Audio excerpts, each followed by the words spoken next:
Le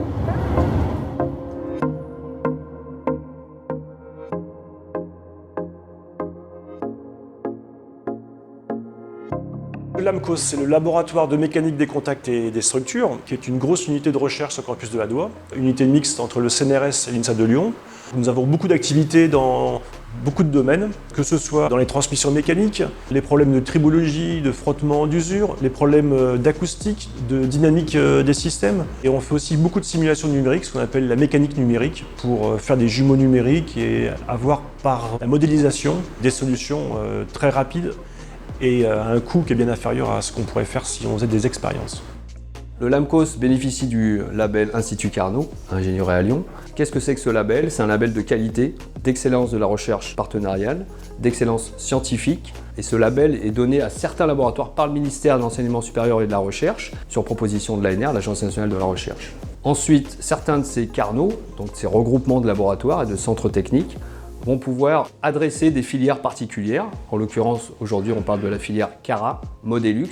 Donc là, il y a 3 Carnots qui se sont regroupés, dont l'Institut Carnot Ingénierie à Lyon, sont en capacité de proposer à ces industriels-là, en termes de plateforme technologique, mais aussi en termes d'experts, surtout, des projets de R&D, de recherche partenariale.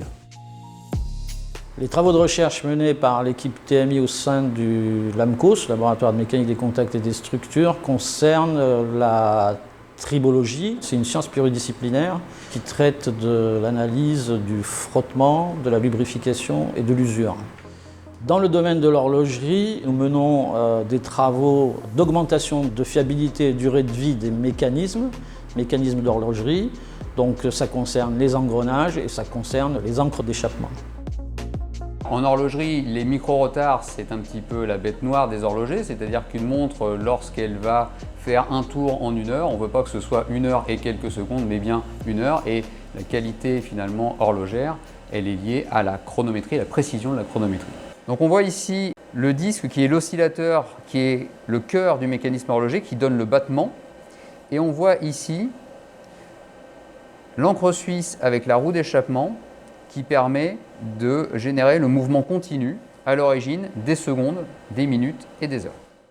Les problèmes tribologiques dans ce mécanisme se situent principalement au niveau des pivots, pivot du balancier, pivot de la roue d'échappement, pivot de l'encre suisse qui sont des organes frottants, même s'ils sont lubrifiés, mais aussi au niveau de l'encre suisse qui va périodiquement impacter, glisser avec la roue d'échappement. Si on regarde ici au niveau de la palette, on peut voir des particules légèrement brunâtres qui sont les particules d'usure, qui sont issues de la dégradation et du saphir et du métal de la roue d'échappement, particules qui viennent éventuellement bloquer le contact et donc bloquer le mécanisme à terme.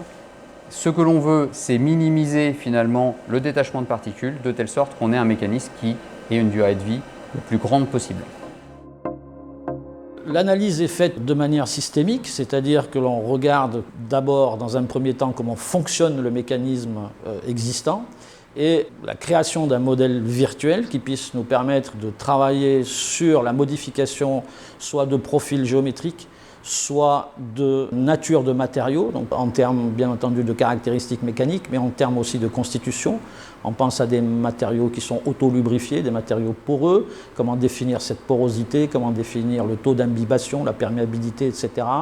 Et puis comment définir les formes géométriques pour que ce contact dure le plus longtemps possible et sans impact sur sa fonctionnalité.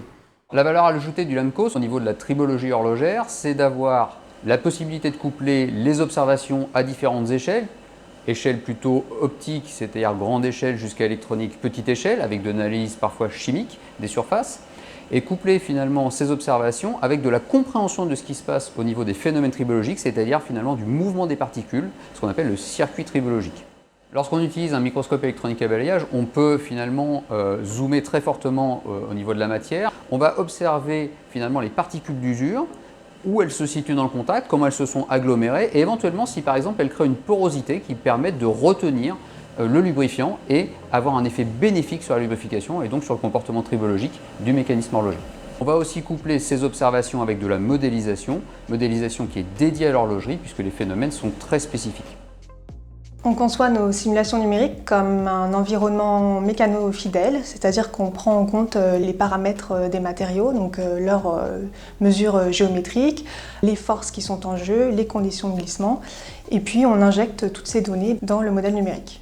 Les simulations numériques vont nous donner un certain nombre de courbes qui permettent de décrire la cinématique du mécanisme, éventuellement certains phénomènes de dégradation. C'est l'interface d'un des logiciels que nous développons en simulation numérique pour l'analyse tribologique de l'échappement d'une montre mécanique. On peut choisir différentes données géométriques et différentes conditions de chargement, donc soit en effort, soit en vitesse de glissement. Une fois qu'on a choisi tous ces paramètres géométriques et d'effort, on lance le calcul et on obtient ce type de résultat avec l'évolution de la force de frottement au cours de la simulation numérique et aussi l'évolution des particules dans le contact. Donc soit elles vont s'éjecter toutes seules, soit elles vont s'éjecter en paquet par exemple, ou sinon elles vont venir recirculer dans le contact et c'est ce comportement-là qui va différer suivant les matériaux ou les efforts qu'on a intégrés dans le modèle. Les résultats de ces simulations numériques donnent des informations sur des caractéristiques fondamentales concernant le fonctionnement de ces mécanismes. L'objectif ultime, dans le cadre de l'horlogerie comme dans le cadre de beaucoup de problèmes tribologiques, c'est la garantie de l'intégrité des systèmes, l'augmentation de leur durée de vie, et puis que l'heure soit donnée de manière exacte, ou la plus exacte possible, au cours du temps.